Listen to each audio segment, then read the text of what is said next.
ஆன்மீக சொற்பொழிவாளர் தியாகராஜன் ஐயா அவர்களது சொற்பொழிவு மிக உச்ச நிலை என்ன கேட்டா சாதாரண இருத்தல் அல்ல. தப்பா புரிஞ்சிட்டு இருக்கிறோம் நாமெல்லாம். ஏன் சாமி கும்பிட்டா செத்து போக கூடாதுன்னு நினைச்சிட்டு இருக்கோம். சாமி கும்பிட்டாலும் கும்பிடலாம் செத்துத்தான் போகணும், மறந்துடாதீங்க.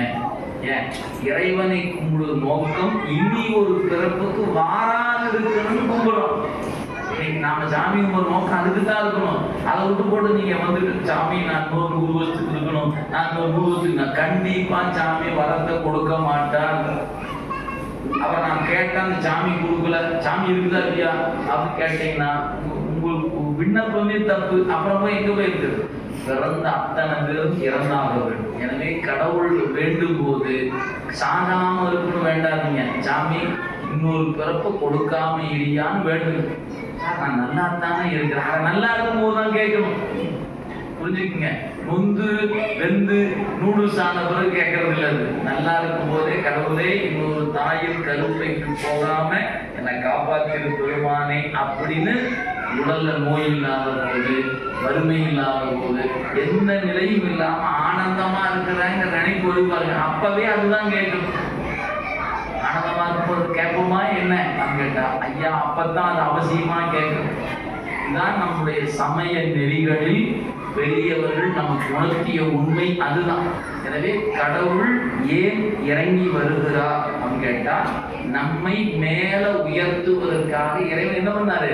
இறங்கி வருகிறார். இப்ப கோயில் என்பது எதற்கு அப்படின்னு கேட்டா நம்மை உயர்த்துவதற்கு தான் கோயில். எங்க உயர்த்துவதற்கு? செத்து செத்து பிறந்து கொண்டிருக்கிற நிலையில் இருந்து இனி பிறவாது இருக்கிற நிலைக்கு உயர்த்துவதற்காக இறைவன் எடுத்துக் கொள்கிற நிலையில் அவன் நமக்காக வருகிற ஒரு நிலைதான் திருமேனிகளாக வடிவம் தாங்கி இறைவன் வருகிறான். இதுதான் கோயிலுடைய அடிப்படை. அதுல விநாயகர், முருகன், அம்மை என்று அதுக்குள்ள நம்ம உள்ள போவது தனித்தனி நிலை.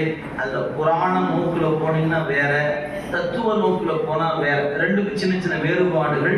இப்ப நம்ம அந்த இடத்துக்கு போக வேண்டாம். மொத்தம் கோயிலுடைய நோக்கம் என்பது என்ன அப்படின்னு கேட்டா கீழே கிடக்கக்கூடிய உயிர்களை மேல உயர்த்துவதற்காகத்தான் கோயில்கள் என்பது அமைக்கப்பட்டன.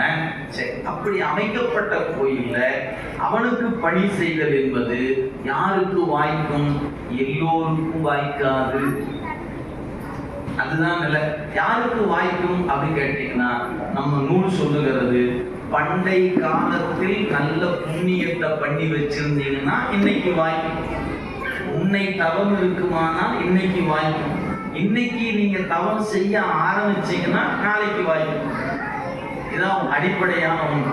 நீங்க பண்டை தவம் அப்படின்னு என்ன அர்த்தம்? எத்தனையோ பிறப்புகள்ல இறைவனை நோக்கிய பணிகளை, புண்ணியத்தை செஞ்சு வச்சிருக்கணும். அப்படி செஞ்சு வச்சிருந்தா இன்னைக்கு இறைவன் என்ன கொடுப்பாரு?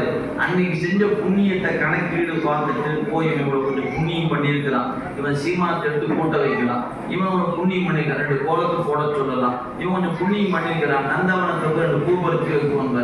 இப்படி நமக்கு பணி செய்கிற வாய்ப்பு எல்லாம் பண்டை தவத்தை கணக்கீடு செய்துதான் கொடுக்கப்படுகிறது என்று சும்மா கொடுக்கப்படுவது இல்லை. கூட்டுறோம். இதை நீங்க உணர்கிற காலம் வந்துச்சுன்னா அப்பதான் உங்களுக்கு தெரியும். நான் முதல் சொல்லும் போது தொடங்கணும் பார்த்தீங்கன்னா அந்த இடத்துக்கு வந்து அப்பதான் தெரியும். செம்மை மனத்தால் திருப்பணிகள் செய்வேனுக்குன்னு ஒரு வரி படிச்சோமே. தொடங்கும் போது திருவாசகத்தில் ஒரு பாட்டை சொன்னோம்.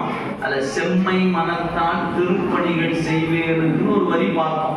அந்த செம்மை மனம் என்பதற்கு தன்முனைப்பு இல்லாத நெஞ்சம் என்று பொருள். அதுலயே தன்முனைப்பு இல்லாத நெஞ்சம். நான் செய்தேன் என்ற நினைப்பு இருக்கக்கூடாது, தப்பு.